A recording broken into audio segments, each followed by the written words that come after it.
Hello everyone and welcome to my channel, and today I'll be reading a Neuvillette Accessioner by me. So let's get into it. Typically, he had only involved himself in affairs where couples would fight when it came to court, and that was rare because most of these were in the common courts, so he never had to deal with them. However, he never thought that he would have to deal with such a problem himself. That he would have a problem of that nature on its own. To be quite honest, he never thought it would happen. That he would have a partner, and that he would get this far. It was all a little bit too unrealistic to him, and yet, he had actually gotten there. He forgot about your anniversary, and he knows it was his fault. But a lot of these things were not very familiar to him.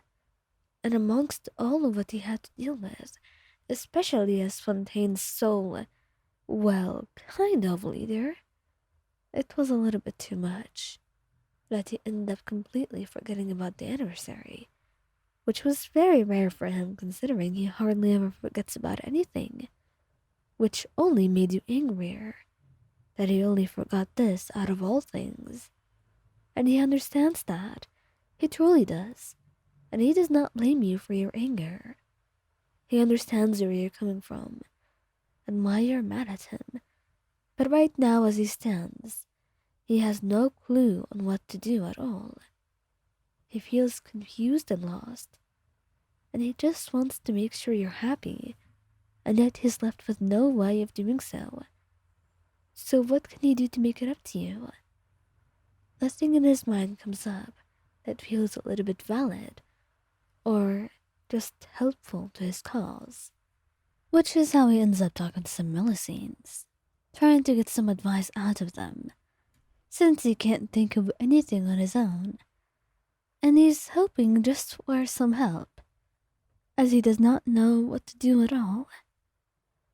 And eventually, they suggest a couple of things, and he finds himself arriving at a conclusion on what he should do. So, after all of that, he gets up and leaves to buy some flowers and chocolate. He hopes it's enough, but a part of him feels like it's not, and he's not sure if that part is his guilt or his common sense.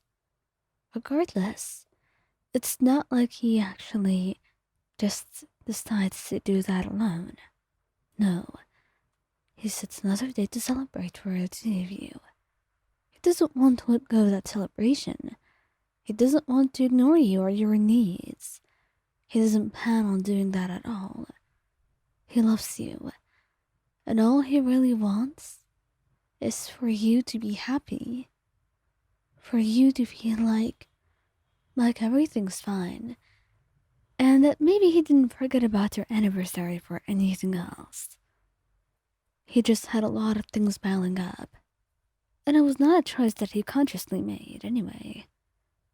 And now as he stood before you, while you refused to look at him, he wondered just how much they would be effective, the chocolates and the flowers. But all he'd have to do was at least try. Mayan, my darling, I wanted to speak to you about something. Oh? Now you want to talk? Well, tell me. What is it?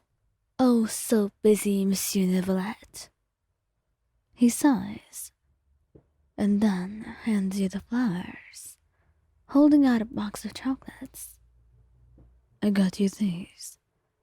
I know they will not make up for the day that we missed out on, but please understand me, Oyan.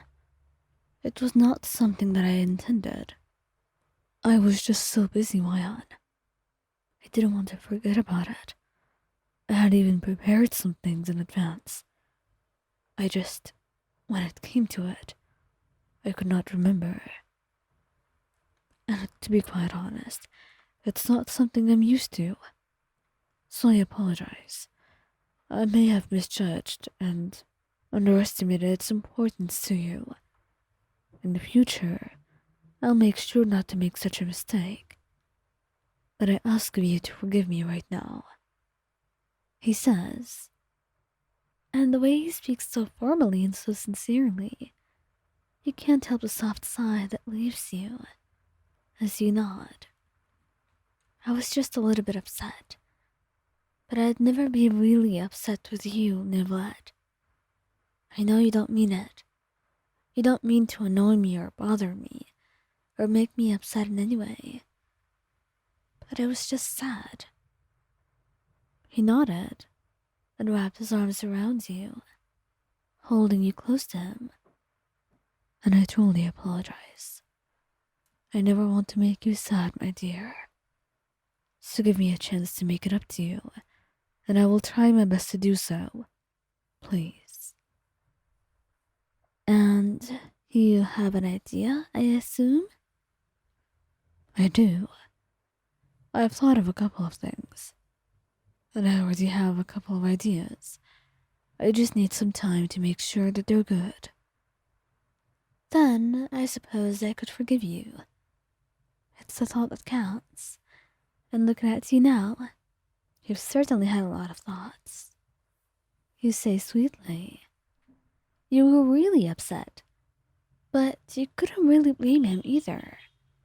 With the way he was being and the way he loved you so much, it really was not that big of a deal. It was just an anniversary. But every day with Neuvillette was a day that you could celebrate your love and know how important you were to each other. You didn't need a special day to make it obvious or to celebrate that. No, for the two of you, every day was special. And he truly knows that no matter what happens, the two of you are meant to be. So, no little fight was getting you away from him. And he will do his best to improve, to make sure he's a suitable partner. He knows a lot about his own inability to comprehend some things, is keeping him really behind in a relationship, but it's fine. He will do his best, and he'll make sure not to disappoint you again. For now, since you forgave him and decided to give him a chance, he has a couple things in his mind, and you will get to do them as soon as possible, just to make sure you're satisfied in the end.